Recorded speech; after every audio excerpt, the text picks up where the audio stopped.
Това е моят дом. Занимаваме се с лов, риболов и имаме прекрасна гледка към залеза. Единственият проблем са вредителите. На повечето места хората си имат мишки или комари, а ние си имаме дракони. Аз се казвам Хълцук и винаги съм искал да бъда велик викинг, защото битките с драконите са най-важното тук. А, не, бестия! О, стига да я пусни, ме! Трябва да оставя следа. Не можеш да вдигнеш чук, не можеш си брадва, дори не можеш да хвърлиш това. Но това ще го хвърли вместо мен.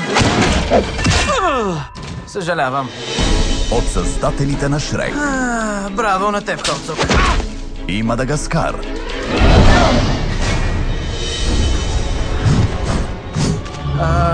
Добро, драконче. Добре. Не.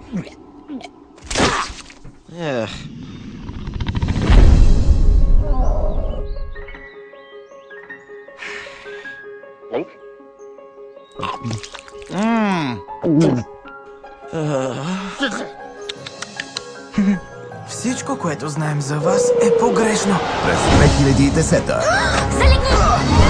Всичко е наред. Астрид без зъб. О, яко си го загазил. Тъп-тъдъп, край с нас. едно приключение. Тате, реших, че не искам да се бия с дракони.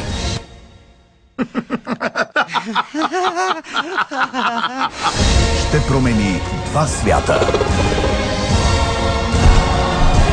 Ти си откачен. Това ми харесва. Нека ти покажа. Лекичко. Много ти благодаря. Безполезно, влечуго. Как да си дресираш дракона в 3D.